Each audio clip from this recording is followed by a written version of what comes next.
चुनाव में ऐसे लोग इलेक्शन लड़ रहे हैं जो एमडी जैसे ड्रग के नशे का कारोबार भी करते हैं। मैं उनका नाम लेकर उनको अहमियत नहीं देना चाहता हूँ, मगर आप लोग जानते हैं कि ऐसे लोगों से हमको सावधान रहने की जरूरत है। मेरे अजीज दोस्तों और बुजुर्गों, 15 जनवरी के दिन आप अपने एक वोट से बीजेपी को, शिंदे ग्रुप को, उद्धव ठाकरे के ग्रुप को, अजीत पवार को, शरद पवार को, कांग्रेस को, अखिलेश यादव को पैगाम दीजिए कि हम अपने वोट से अपनी पार्टी को कामयाब करेंगे।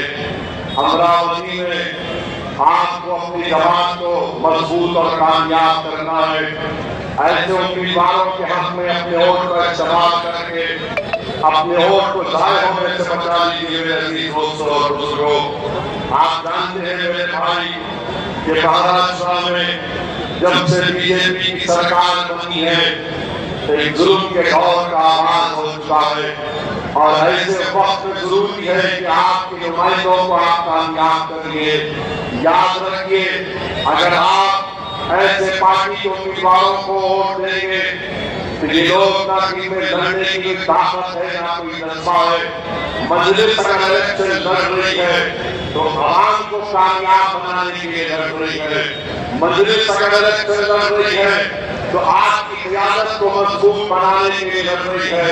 मजलिस अगर इलेक्शन लड़ रही है तो अमरावती में आपको अहमियत और आप इत्तेहाद को मजबूत बनाने के लिए लड़ रही है कि दूसरे पार्टी के उम्मीदवार अगर इलेक्शन लड़ रहे हैं तो वो खुद को कामयाब करने के लिए लड़ रहे हैं। आप पतन के निशान पर वोट देंगे तो ये आपकी कामयाबी होगी। अगर आप किसी और को वोट देंगे तो फिर ये उनके पराजय की कामयाबी होगी और वो सिर्फ अपनी जात के लिए लड़ रहे हैं। मजलिस हर आवाम की और हर अमरावती के रहने वाले के लिए, उनके अच्छे मुस्तकबिल के लिए मजलिस आपके वोट के लिए लड़ रही है। तो मेरे अजीज दोस्तों और बुजुर्गों, पार्लियामेंट में आपने देख लिया कि वंदे मातरम के ताल्लुक से मजलिस इत्तेहादुल मुस्लिमीन की तरफ से हमने एक दलील और तमाम आईन का हवाला देकर इन तमाम को एक्सपोज कर दिया।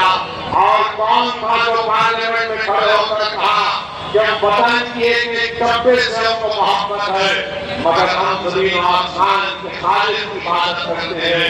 हम अपने माँ की पेट में 9 महीने रहकर पैदा अल्लाह हमको करता है। हम अपनी माँ को दुनिया की हर चीज से ज्यादा चाहते हैं, मगर हम अपनी माँ की पूजा नहीं करते।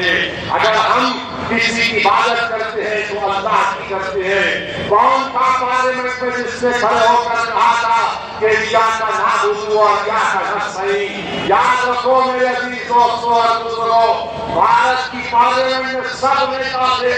अगर किसी ने ऐसे वक्त में और बता दिया दुनिया को सबके सामने कि हम तौहीद के ऊपर कॉम्प्रोमाइज करने वाले नहीं हैं, हम शिर्क के करीब को शिर्क करना तो दूर की बात, हम शिर्क के करीब भी नहीं जा सकते।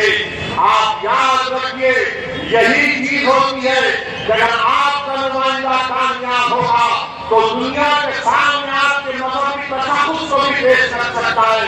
वो दुनिया को दावत भी दे सकता है आपकी दीन के बारे में।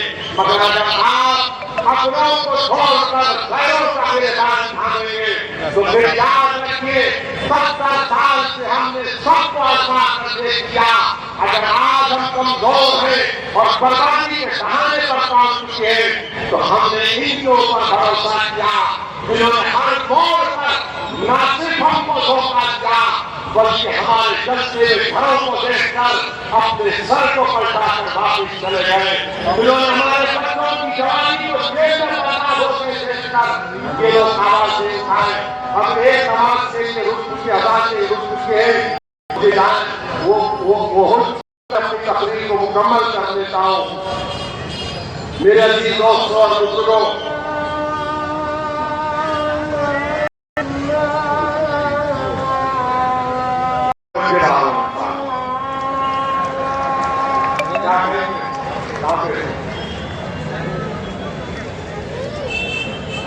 बाजू के गाँव में आप आएंगे ना,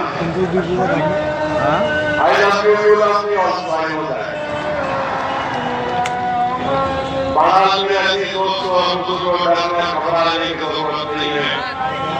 यकीनन जहाँ कहीं की बात बेइज्जती होगी हम उसकी मजम्मत करते हैं। तो मेरे साथ नारा लगाइए, नारे तकबीर, नारे तकबीर।